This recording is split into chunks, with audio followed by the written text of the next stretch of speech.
नमस्कार साथियों, आप सभी लोगों का एक बार फिर से बहुत बहुत स्वागत है आपके अपने YouTube प्लेटफॉर्म पर। उम्मीद करता हूँ आप सभी लोग स्वस्थ होंगे, मस्त होंगे और बेहतर तरीके से तैयारी कर रहे होंगे। जैसा कि हम लोग गणित का लगातार अध्ययन कर रहे हैं, उसी क्रम में आज हम लोग गणित के अभ्यास संख्या 12 पर पहुँच चुके हैं। आज हम लोग प्रैक्टिस सेट नंबर 12 करेंगे। यहाँ पर बहुत ही महत्वपूर्ण प्रश्न हैं। लगभग में सभी परीक्षाओं में पूछे जाने वाले प्रश्नों को ही हमने यहाँ पर रखा है। तो हम लोग देखते हैं और शुरुआत करते हैं अपने सेशन की। जैसा भी आप लोगों को सेशन लग रहा है, आप लोग ज़रूर बताएं हमें। हम आप लोगों के लिए और बेहतर से बेहतर कंटेंट उपलब्ध कराने की कोशिश करेंगे, या फिर आप लोगों को किसी अन्य विषय पर भी वीडियोस चाहिए तो आप कमेंट कर सकते हैं। हम पूरी कोशिश करेंगे कि आप लोगों के लिए बेहतर कंटेंट प्रोवाइड कराएं सभी विषयों में। तो शुरुआत करते हैं हम लोग अपने आज के इस सेशन की।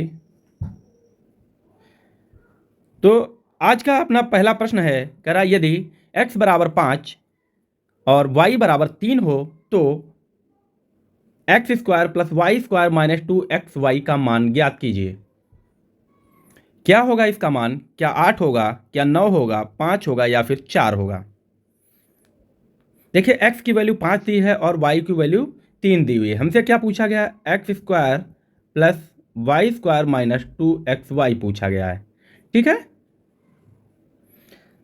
तो आप लोग इसको बड़ी आसानी से कर सकते हैं। x की वैल्यू पुट करके और y की वैल्यू पुट करके आपको आंसर मिल जाएगा। यदि हम ये देखें कि जो x square plus y square minus 2xy बराबर क्या होता है, तो हम इसको क्या लिख सकते हैं? x माइनस वाई लिख सकते हैं। x माइनस वाई का होल स्क्वायर लिख सकते हैं। ये भाई x माइनस वाई का होल स्क्वायर का फॉर्मूला ही तो लिखा है। X square plus y square minus 2xy होता है। अब हम इसमें न रख के यहाँ पर वैल्यू पुट करें तो x की वैल्यू 5, y की वैल्यू 3 और का होल स्क्वायर 5 से 3 घटेगा तो कितना होगा? 2 का होल स्क्वायर कितना होगा? यानी कि 2 इंटू 2 कितना हो गया भाई? 4। ये 4 आंसर आ गया, सिंपल है। और यहाँ पर भी यदि आप वैल्यू पुट करेंगे तो आंसर आ जाएगा। ठीक है, और कैसे आ जाएगा? तो अगर हम देखें कि एक्स स्क्वायर यानी कि 5 का स्क्वायर प्लस 3 का स्क्वायर माइनस 2 इंटू 5 इंटू क्या होगा? 3 हो जाएगा। 5 का स्क्वायर 25 प्लस 9 और माइनस कितना होगा? 2 पंचे 10, 10 तियाँ 30, माइनस का 30। क्लियर? अब यहाँ देखो 25 और 9 कितना होगा? 34 माइनस 30 कितना आ गया भाई? 4 यहाँ से भी आ गया।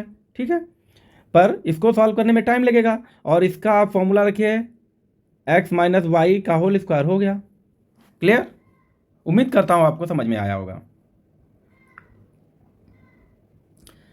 प्रश्न नंबर 2 है, कह रहा 240 अंकों की एक परीक्षा में किसी परीक्षार्थी ने 52 अंक अर्जित किए। पाई आलेख में इसका संगत कोण है। कितने अंकों की परीक्षा है? तो 240 अंकों की परीक्षा है। कितने अंक प्राप्त किए? तो 52 अंक प्राप्त किए हैं। हमको निकालना क्या है? पाई आलेख पर संगत कोण निकालना है। पाई आलेख का मतलब वृत्त में इस 52 अंक का हिस्सा कितना होगा? क्या 75 डिग्री, 75 अंश, 78 डिग्री, 63 या फिर 90? कितना होगा?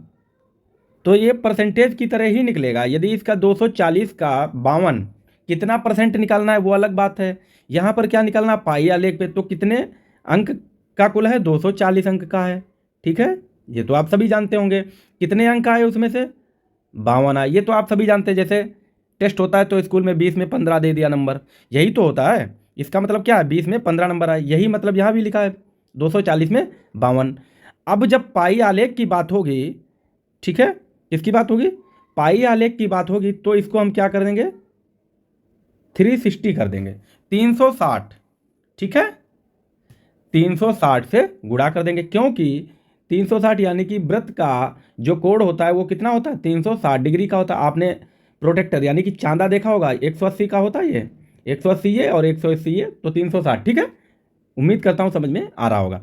अब देखिए, यदि हम 0 से 0 कैंसिल कर दें, क्लियर, 12 से इसको काट दें, 12 दूनी 24 और 12 तियाँ 36। हम किसी भी संख्या से काट सकते हैं, परंतु ऊपर और नीचे दोनों संख्याएं कटनी चाहिए। तो 12 से काट दिया। अब देखो 2 से हम 52 को काट सकते हैं, तो कितना हो जाएगा 26। कितना हो गया हमारे पास 26 गुणे 3 क्या हो गया 6 का 18 का 8, हाथ से ले 3 दूनी 6 और 1 7, यानी कि 78 अंश का बनेगा। ठीक है, 78 अंश जो है पाई आलेख पर इसका कोण होगा। क्लियर। प्रश्न नंबर 3, दो समांतर रेखाओं के बीच की दूरी पूछा है। दो समांतर रेखाओं के बीच की दूरी क्या हमेशा घटती है, क्या बढ़ती है, क्या बराबर रहती है, या फिर घट या बढ़ सकती है? क्या होगा इसका ABCD?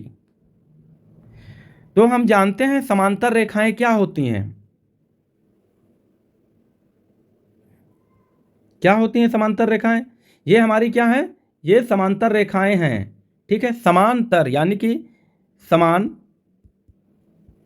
प्लस अंतर, यही तो हुआ ना, समान प्लस अंतर, यानी कि जो बिंदु A पर अंतर है B पर अंतर होगा, यही तो होगी समांतर। ठीक है, जितनी दूरी यहाँ पर है उतनी ही दूरी इनके बीच में यहाँ होगी, यहाँ होगी।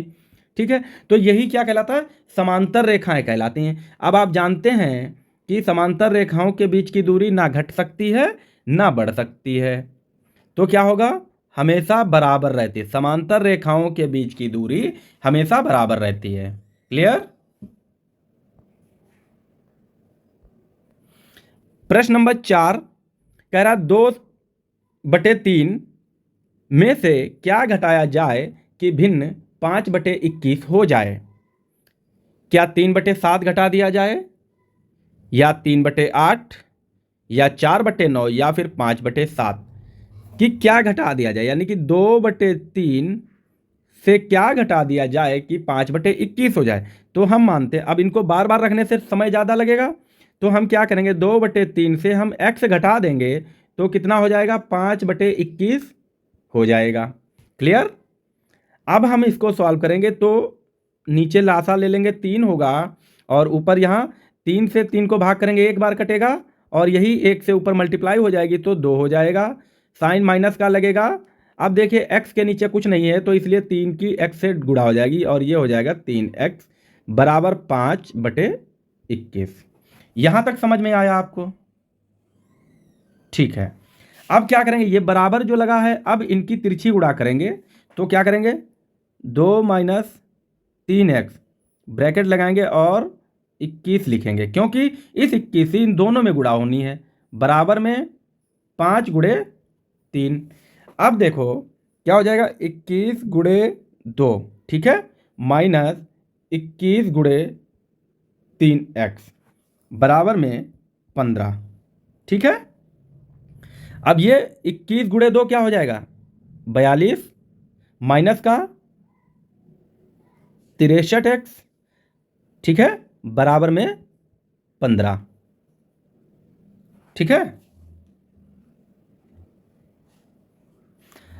अब देखो क्या करना है हमको, माइनस का 63x यहीं छोड़ लेंगे, और 15 ये 42 उधर जाएगा तो माइनस का 42 हो जाएगा।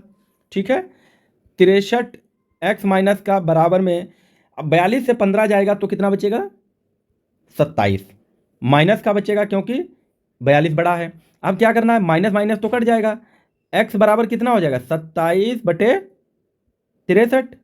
ठीक है, 27/63। अब अगर हम इसको 9 से भाग कर देंगे, 9 तिया 27, ठीक है, और 9 सत्ती 63, तो कितना निकला x बराबर 3/7। तो क्या होगा x बराबर 3/7, यानी कि 2/3 से यदि हम 3/7 घटा देंगे तो 5/21 हो जाएगा।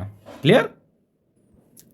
प्रश्न नंबर 5, एक आयत की लंबाई 8 सेंटीमीटर तथा चौड़ाई 6 सेंटीमीटर हो तो आयत का विकर्ण होगा। क्या 7 होगा, क्या 14 होगा, 28 होगा, या फिर 10 सेंटीमीटर होगा? क्या होगा? हम जानते हैं आयत क्या होता है, जिसकी आमने सामने की भुजाएं बराबर होती हैं। ठीक है, अब इसमें बड़ी भुजा 8 है तो 8 और छोटी 6। क्लियर। विकर्ण क्या होता है, आमने सामने के कोण से डाला गया रेखा विकर्ण कहलाती। तो हमें ये विकर्ण हो गया। अब क्या करना है, विकर्ण बराबर क्या होता है, विकर्ण बराबर क्या होता है, रूट के अंदर L² प्लस लेंथ और breadth, L square into B square, ठीक है, ये होता है। अब विकर्ण बराबर क्या होगा, विकर्ण बराबर एल की वैल्यू कितनी है, तो 8 स्क्वायर करेंगे और हम लोग कर देंगे 6 स्क्वायर, ठीक है, क्लियर। अब देखिए क्या निकलेगा, विकर्ण बराबर रूट के अंदर कितना होगा भाई 64, 8 का वर्ग 64 प्लस 6 का वर्ग 36, दोनों को जोड़ देंगे कितना हो जाएगा 64 और 36 100, रूट के अंदर 100, ठीक है। और हम जानते हैं कि रूट के अंदर 100 का मतलब क्या है 10 हो जाएगा, यानी कि विकर्ण बराबर इसको हम क्या लिख सकते हैं, रूट के अंदर 10 लिखा है, इसको हम 10 गुणे 10 लिख सकते हैं, ठीक है। किसी भी वैल्यू को रूट के अंदर दो ऐसे संख्याओं में तोड़ना है जिनका गुणनफल हो जाए बराबर, ठीक है। तो 10 गुणे 10 बराबर 100 हो गया। अब इसको हम क्या लिख सकते हैं, रूट के अंदर 10 का स्क्वायर लिख सकते हैं, बिल्कुल, और ये स्क्वायर इस रूट को खत्म कर देगा। तो विकर्ण बराबर कितना होगा, विकर्ण बराबर क्या निकला भाई 10 सेंटीमीटर, यूनिट सेंटीमीटर में है तो 10 सेंटीमीटर, ऑप्शन डी, क्लियर।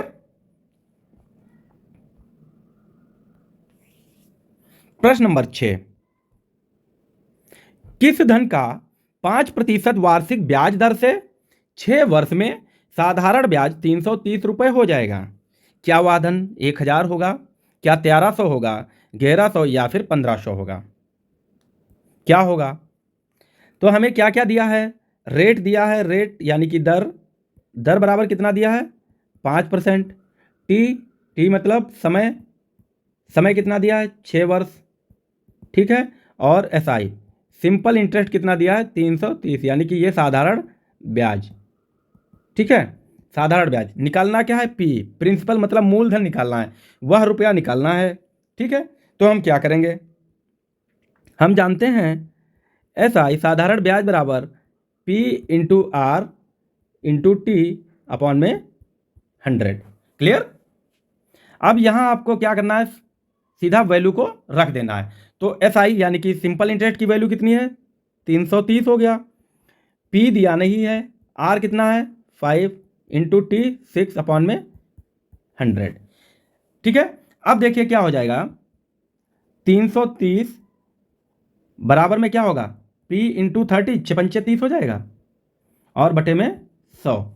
अब देखो तिरछा गुणा करेंगे तो 100 यहाँ आ जाएगा, कितना हो जाएगा 330 गुणे 100 बराबर में पी गुणे 30। अब हमें क्या करना है, पी को यहीं छोड़ना है क्योंकि यही निकालना है, तो यहाँ क्या करना है, ये 30 कहाँ आएगा यहाँ और नीचे आ जाएगा, ठीक है। जब कोई भी वैल्यू किसी अल्फ़ाबेट के साथ गुणे में होगी, मल्टीपल में होगी, तो वो अपॉन में आएगी, यानी कि बटे में आ जाएगी, ठीक है। तो क्या करना है, आप देखो 0 से 0 कैंसिल, और 3 से ये 33 को काटोगे तो हो जाएगा 11, 11 गुणे 100 बराबर 1100, ऑप्शन नंबर सी, ठीक है। उम्मीद करता हूं आपको बेहतर समझ में आ रहा होगा। गणित में और बेहतर करने के लिए लगातार हमारे साथ जुड़े रहें। आपको विश्वास दिलाता हूं कि गणित आपको बिल्कुल भी कठिन नहीं लगेगा और कहीं भी प्रश्न छूटकर नहीं जाएगा। बस आपको धैर्य बनाए रखना है और हमसे लगातार जुड़े रहना है। चलते हैं हम लोग अगले प्रश्न पर। प्रश्न नंबर 7 कह रहा है किसी संख्या का 36% बराबर 108 है तो संख्या क्या है, ठीक है। तो संख्या क्या होगी, क्या 200 होगी, क्या 3600 होगी, 300 या फिर 600। कह रहा है किसी संख्या का 36%, हम संख्या क्या मान लें, मान लो वह संख्या x होगी, तो हम क्या कह सकते हैं x का 36% बराबर कितना है 108 हो गया। तो हम जानते हैं का मतलब x का मतलब गुणे 36 हो गया, और परसेंट का मतलब बटे में 100 गुणे 108, क्लियर, इतना हो गया। अब आगे क्या करना है, x गुणे 36 और ये 100 इधर है बटे में उधर जाएगा तो गुणे में हो जाएगा 108 गुणे 100 हो जाएगा। फिर अगले स्टेप में क्या करना है, x यहीं छोड़ना है, बराबर में 108 गुणे 100 लिखा हुआ है, और ये 36 कहाँ जाएगा, इसके बटे में आ जाएगा, तो बटे में 36, ठीक है। अब हम जानते हैं कि 36 यहाँ कितना होता है 108, ठीक है। तो x बराबर कितना निकल आया 3 गुणे 100 यानी कि 300, ऑप्शन हमारा सी 300 इज राइट, 300 राइट है, ठीक है, ओके। उम्मीद करता हूं बेहतर समझ में आ रहा होगा। किसी भी प्रश्न में डाउट होने पर आप हमें कमेंट करें। प्रश्न नंबर 8, लगातार 20 प्राकृतिक संख्याओं का औसत होगा। क्या 10 होगा, 10.5 होगा, 11 होगा या फिर 11.5 होगा? क्या होगा इसका आंसर? अब आपके दिमाग में आ रहा होगा कि जो औसत होता है, औसत का मतलब क्या होता है? औसत का मतलब क्या होता है? संख्याओं का योग, संख्याओं का योग बटे में क्या होता है? संख्याएं, कि कितनी संख्याएं हैं। ठीक है, अब आप 1 से लगातार 20 तक की संख्याओं का योग निकालें आप, उसके बाद बटे में 20 करें, तब आएगा औसत। तो हम जानते हैं औसत निकालने के लिए फॉर्मूला क्या होता है? औसत बराबर n+1/2। तो n मतलब क्या है? संख्याएं कितनी हैं? तो 20 संख्याएं दी हैं, प्लस 1/2। अब 20 और 1 21, 21/2 कितना हो गया? कितना होगा भाई? तो 10.5। ठीक है, तो आंसर कितना आ गया? बी। क्लियर? अब अगर यहीं पर पूछ दिया होता कि लगातार 20 प्राकृतिक संख्याओं का योग, तो हम क्या करते? 1 से 20 तक क्या जोड़ते? नहीं। तो संख्याओं का योग होता है लगातार, संख्याओं का योग क्या होता है? n×n+1/2। तो n कितना है? 20, ब्रैकेट में 20 प्लस 1 बटे में 2, कितना होगा? 20 गुणे 21/2, इससे काट देंगे 2, 10, यानी कि 10 गुणे 21 बराबर 210, यानी कि लगातार 20 प्राकृतिक संख्याओं का योग हमें 210 प्राप्त होगा। ठीक है, चलते हैं अगले प्रश्न पर। प्रश्न नंबर 9 कह रहा x+1/x इक्वल में 7, तो x² प्लस 1/x² का मान क्या होगा? हमको क्या दिया है? x+1/x इक्वल टू 7 दिया है। पूछा क्या है? x² प्लस 1/x² का मान पूछा है। तो क्या होगा? क्या 49 होगा, 51 होगा, 47 या फिर 7 होगा? क्या होगा? अब इस तरीके के प्रश्न को करने के लिए हमें क्या करना है? कितना दिया है? 7 दिया है। ठीक है, 7 दिया है, तो इसका फॉर्मूला क्या होता है? n² - 2। ठीक है, n² - 2। जब भी यहां पर ये वैल्यू देकर और स्क्वायर का मान पूछेगा तब, तो n का मतलब दी हुई संख्या, तो दी हुई संख्या क्या है? 7 है, 7 का स्क्वायर करेंगे और माइनस का 2 कर देंगे। 7 का स्क्वायर मतलब 7 गुणे 7। ठीक है, तो 49 माइनस का 2 बराबर 47। क्लियर? Answer C. उम्मीद करता हूं समझ में आया होगा। और ये बेसिक तरीके से भी सॉल्व होता है, तो किस तरीके से सॉल्व होता है उसको देख सकते हैं आप।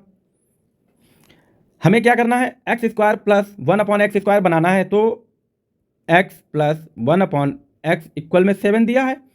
यदि हम इसको दोनों को वर्क कर दें, ठीक है, होल स्क्वायर कर दें, तो हम क्या पाएंगे? देखो, इसको हम a मान लें और इसको b मान लें, तो क्या निकलेगा? a² plus a plus b का होल स्क्वायर निकलेगा। यही तो हो जाएगा। तो a प्लस b का होल स्क्वायर क्या होता है? a² plus b² plus 2ab होता है।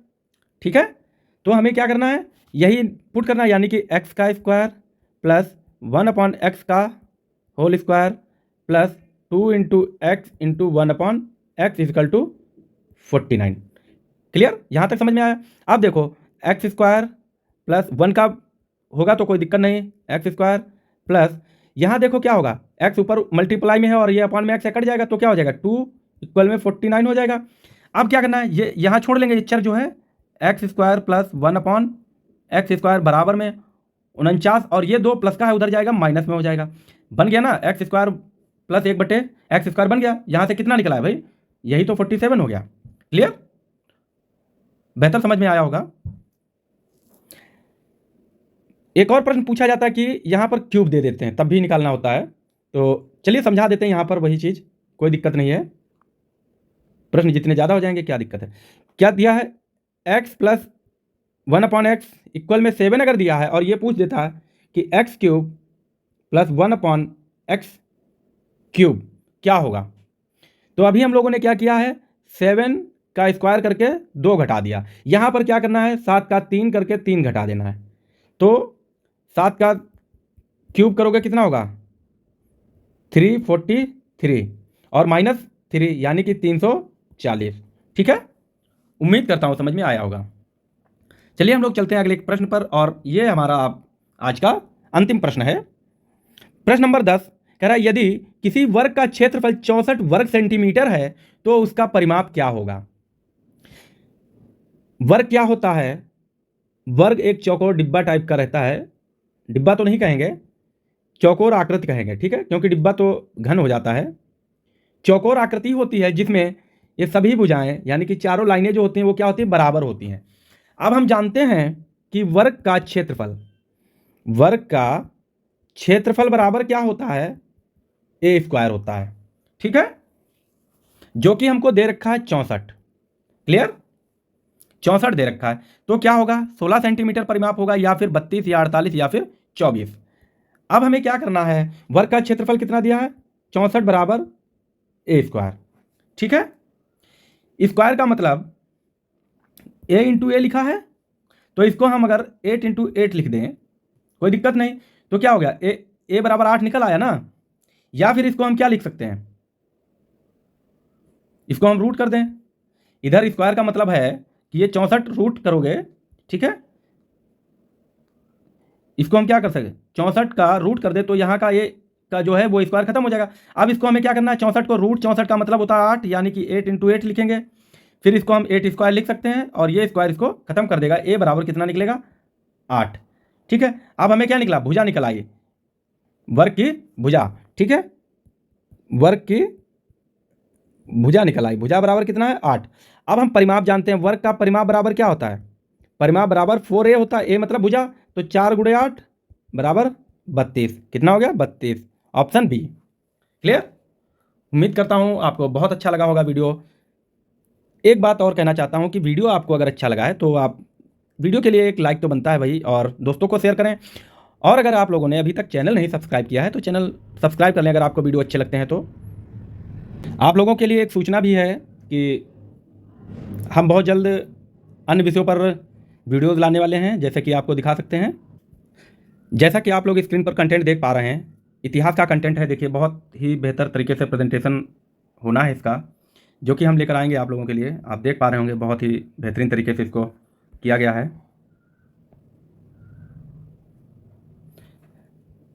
बहुत ही रोचक तरीके से इसको प्रेजेंट करने की कोशिश की गई है यहाँ पर, जो बहुत जल्द ही आप लोगों को मिलेगा इतिहास, भूगोल और अन्य विषयों पर। ये आप देख पा रहे हैं बेहतर तरीके से पीपीटी को तैयार किया गया है।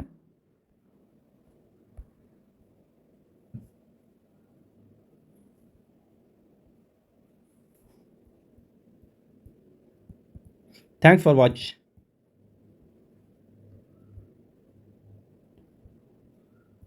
Thanks for watching.